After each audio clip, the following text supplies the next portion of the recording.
जय हिंद। स्वागत है आप सभी का हमारी ऑनलाइन क्लासेस में। फ्रेंड्स, आज हम आपके लिए इतिहास के कुछ महत्वपूर्ण प्रश्नों की सीरीज को लेकर आए हैं जो आपकी परीक्षा की दृष्टि से बहुत ही महत्वपूर्ण है, तो आप अंत तक बने रहिएगा। आइए आगाज करते हैं। आज का हमारा पहला प्रश्न है कि इतिहास का जनक किसे कहा जाता है ना। इतिहास का जनक किसे कहा जाता है? आपके पास ऑप्शन है हेरोडोटस, अरस्तु, रॉबर्ट हुक या फिर अलेक्जेंडर कनिंघम। इतिहास के जनक के रूप में आप सभी को पता है कि हम हेरोडोटस को जानते हैं इतिहास के जनक के रूप में। पहला ऑप्शन हमारा सही होगा। आगे बढ़ते हैं। अगला ऑप्शन से हमारा प्रश्न है कि भारतीय पुरातत्व का पिता किसे कहा जाता है ना। भारतीय पुरातत्व के पिता हेरोडोटस को कहा जाता है या फिर अरस्तु को कहा जाता है या फिर रॉबर्ट हुक को या फिर अलेक्जेंडर कनिंघम को। तो आप भारतीय पुरातत्व के पिता के रूप में हम अरस्तु को जानते हैं। ऑप्शन नंबर हमारा बी यहाँ सही होगा। आगे बढ़ते हैं। अगला प्रश्न है कि मानव द्वारा पाला गया प्रथम जानवर कौन सा था? कुत्ता था, गाय था, बैल था या फिर हाथी थी। आपके पास ऑप्शन रखे गए हैं। तो मानव ने सबसे पहले कुत्ता पालना स्टार्ट किया था, तो ऑप्शन नंबर हमारा ए यहाँ पे सही हो जाएगा। आगे बढ़ते हैं। अगला प्रश्न है कि किस काल को माइक्रोलिथ कहा जाता है ना। माइक्रोलिथ किस काल को कहा जाता है? ऑप्शन दिए गए आपके पास। ए ऑप्शन से पूरा पूरा पाषाण काल को, या फिर बी ऑप्शन से मध्य पाषाण काल को, या फिर नव पाषाण काल को, या फिर सिंधु सभ्यता को। किसे माइक्रोलिथ कहा जाता है? तो माइक्रोलिथ कहा जाता है मध्य पाषाण काल को। ऑप्शन नंबर बी हमारा यहाँ सही हो जाएगा। आगे बढ़ते हैं। अगला प्रश्न है कि निम्नलिखित में से किस कालखंड में मानव ने सर्वाधिक जीवन बिताया है ना। किस कालखंड में सर्वाधिक जीवन बिताया? ऑप्शन रखा गया आपके पास पूरा पाषाण काल में, या फिर मध्य पाषाण काल में, या फिर नव पाषाण काल में, या फिर सिंधु सभ्यता में। किस में सबसे ज़्यादा जीवन व्यतीत किया है मानव ने? तो मानव ने सबसे ज़्यादा जो जीवन व्यतीत किया है वो पूरा पाषाण काल में किया है। ऑप्शन नंबर ए हमारे यहाँ सही हो जाएगा। आगे बढ़ते हैं। मानव द्वारा खोजी गई सबसे पहली धातु कौन सी थी, है ना। लोहा थी, या फिर तांबा था, या फिर पीतल था, या फिर सोना था। कौन से सबसे पहले धातु की खोज मानव ने की थी? तो सबसे पहले उन्होंने लोहा की खोज सबसे पहले उन्होंने तांबा की खोज की थी। ऑप्शन नंबर बी हमारा यहाँ सही हो जाएगा। आगे बढ़ते हैं। अगला प्रश्न है कि सबसे पहले चावल के साक्ष्य कहाँ देखे गए थे ना। चावल के साक्ष्य सबसे पहले कहाँ देखे गए थे? ऑप्शन दिए गए कोल्डिहवा में, है ना, फिर मेहरगढ़, या फिर बुर्ज होम में, या फिर धौला बीरा में। सबसे पहले चावल के जो साक्ष्य है ना वह कोल्डिहवा में देखा गया था ना। तो ऑप्शन नंबर हमारा ए यहाँ पे सही हो जाएगा। आगे बढ़ते। आग का आविष्कार किस काल में हुआ? आग का जो आविष्कार है वह किस काल में हुआ है? ऑप्शन आपके पास रखे गए हैं पूरा पाषाण काल, नव पाषाण काल, मध्य पाषाण काल, या फिर ताम्र काल। कौन से आग का आविष्कार कौन से काल में हुआ है? तो वह हुआ है पूरा पाषाण काल में, है ना। पूरा पाषाण काल में आग की खोज हुई थी, है ना। आगे बढ़ते हैं। अगला प्रश्न कि पहिए का आविष्कार किस काल में हुआ है? तो जो पहिए का आविष्कार हुआ है आपके पास ऑप्शन रखा गया ना पूरा पाषाण काल, नव पाषाण काल, मध्य पाषाण काल, या फिर ताम्र पाषाण काल। तो पहिए का जो आविष्कार है वह हुआ है नव पाषाण काल में, है ना। नव पाषाण काल में पहिए का आविष्कार। ऑप्शन नंबर हमारा बी यहाँ पे सही हो जाएगा। आगे बढ़ते अगले प्रश्न की तरफ। कहाँ पर मानव गड्ढे खोदकर निवास करता था, है ना। मानव कहाँ पे गड्ढे खोद के निवास करता था? कोल्डिहवा में, मेहरगढ़ में, या फिर बुर्ज होम में, या फिर धौलावीरा में। कहाँ पे करता था? तो वे करते थे बुर्ज होम में। ऑप्शन नंबर हमारा यहाँ जो है सी सही होगा, बुर्ज होम। आगे बढ़ते हैं। भीमबेटका की गुफाएं किसके लिए प्रसिद्ध हैं? किसके लिए प्रसिद्ध है? तो खनिज के लिए प्रसिद्ध है, या फिर बौद्ध प्रतिमाओं के लिए प्रसिद्ध है, या फिर गुफाओं के शैल चित्र के लिए प्रसिद्ध है, या फिर इनमें से किसी के लिए भी प्रसिद्ध नहीं है। तो आपके पास ऑप्शंस है। तो इसमें पता है वह प्रसिद्ध इसलिए गुफाओं के शैल चित्र के लिए भीमबेटका की जो गुफाएं हैं वह प्रसिद्ध है ना। तो ऑप्शन नंबर सी हमारा सही हो जाएगा। आगे बढ़ते हैं अगले प्रश्न की तरफ। अगला हमारा प्रश्न है कि नवपाषाण युग में भारतीय उप महाद्वीप के उत्तर पश्चिमी क्षेत्र में निम्नलिखित में से किस स्थान पर कृषि के अभ्युदय के प्रारंभिक प्रमाण प्राप्त हुए थे ना। ऑप्शन आपके पास दिए गए हैं मुंडीगाक में, या फिर मेहरगढ़ में, है ना, या फिर दम्ब सादात में, या फिर बालाकोट, या फिर अमारी में। कहाँ पे प्राप्त हुए थे, है ना। तो जो ये प्रश्न है वह पूछा गया है ना छत्तीसगढ़ पीसीएस में प्री 2018 में यह प्रश्न पूछा गया था, जो आपके लिए आगामी परीक्षाओं में पूछे जाने की संभावना हो सकती है। तो इसका आप उत्तर बताइए। इसका जो ऑप्शन सही होगा ना, वह सही है ऑप्शन नंबर बी, मेहरगढ़, है ना। ऑप्शन नंबर बी में प्रमाण प्राप्त हुआ था ना, मेहरगढ़ में। आगे बढ़ते हैं, अगला प्रश्न है अगला हमारा प्रश्न है कि राख का टीला निम्नलिखित में से किस नौपाषाणिक स्थल से संबंधित है। राख का टीला, यह भी जो प्रश्न है हमारा यूपीपीएससी में मेंस में 2009 में पूछा गया सवाल है। आपके पास ऑप्शंस रखे गए हैं, बुदियाहाल में, या फिर संगल कल्लू में, या फिर कोल्डिहवा, या फिर ब्रह्मगिरी में कौन से स्थान से संबंधित है। तो हमारा ऑप्शन नंबर ये सही है, बी वाला, है ना। संगल कल्लू में नौपाषाण स्थल से संबंधित है ना। ऑप्शन नंबर बी हमारा सही हो जाएगा।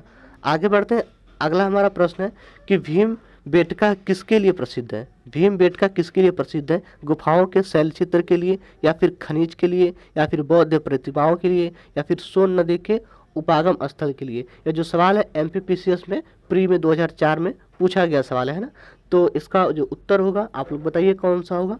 ऑप्शन नंबर इसका ए सही होगा ना, गुफाओं के शैल चित्र के लिए प्रसिद्ध है। ठीक है, ऑप्शन नंबर ए सही है। आगे बढ़ते हैं अगले प्रश्न की तरफ कि रॉबर्ट ब्रूस फुट कौन थे ना।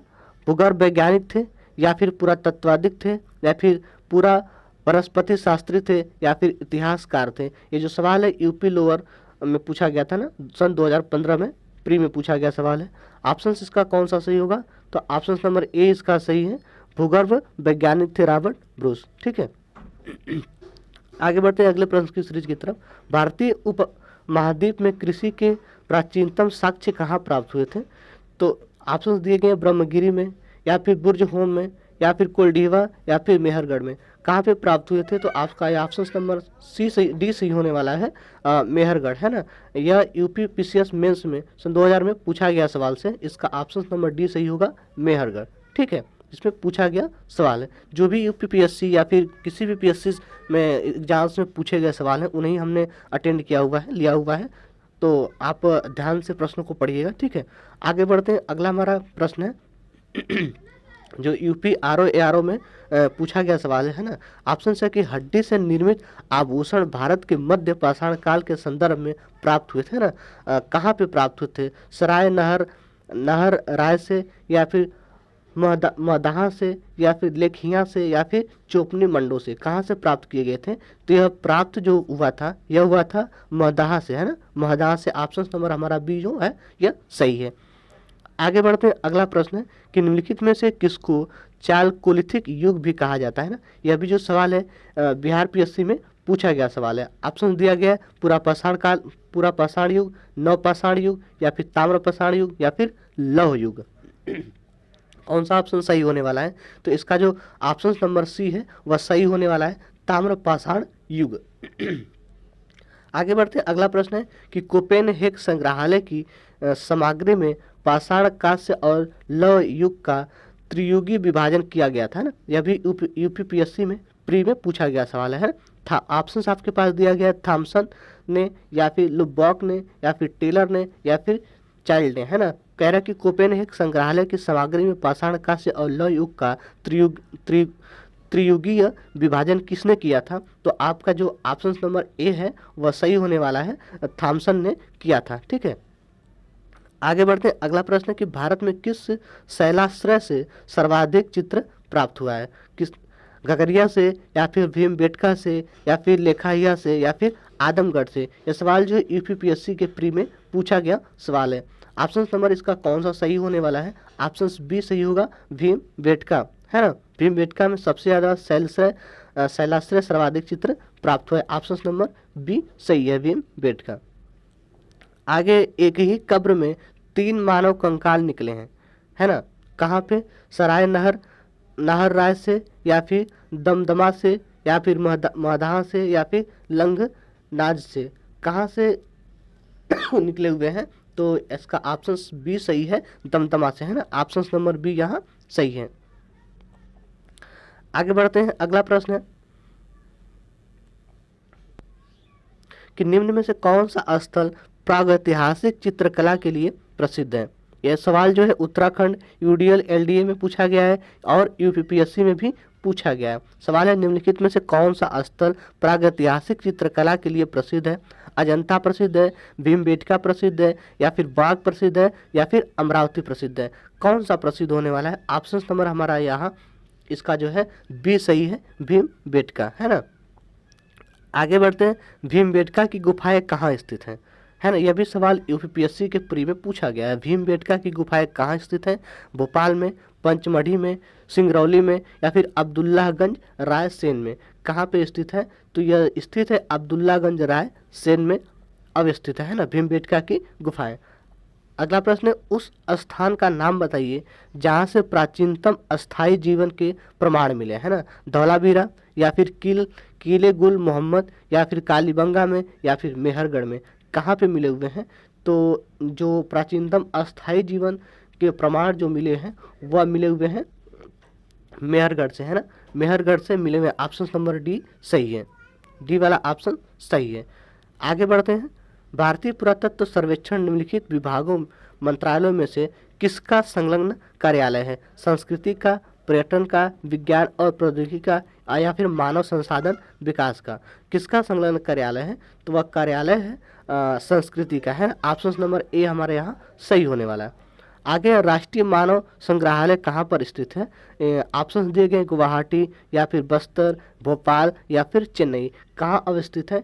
तो यह स्थित है भोपाल में। ऑप्शन नंबर सी सही है ना। जितने भी हमने सवाल लिए हुए हैं वे सारे सवाल किसी न किसी पीसीएस एग्जाम्स में पूछे गए सवाल से, है ना। अच्छे अच्छे प्रश्नों का संग्रह किया हुआ हमने। आइए आगे बढ़ते हैं। अगला प्रश्न है कि नवदाटोली का उत्खनन किसने किया था, है ना।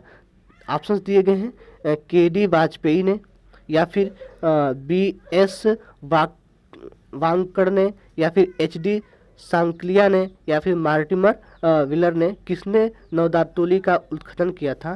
तो उत्खनन करने वाले थे एचडी सांकलिया ने किया था, है ना। यह भी यूपी लोअर एग्जाम्स में पूछे गए। हालांकि मैंने जितने भी सवाल लिए सब कुछ कहीं ना कहीं पूछे गए सवाल से, है ना। अंतिम मेरा प्रश्न है कि निम्नलिखित में से किस स्थल में मानव कंकाल के साथ कुत्ते का कंकाल की समाधान से प्राप्त हुआ था? ब्रह्मगिरी में, या फिर बुर्जहोम में, या फिर चिरांद में, या फिर मास्की में?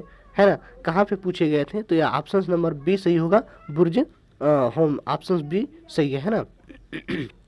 आज के लिए इतना ही, मिलते हैं अगले वीडियो में। अगर वीडियो पसंद आए तो चैनल को सब्सक्राइब करें और वीडियो को शेयर करें।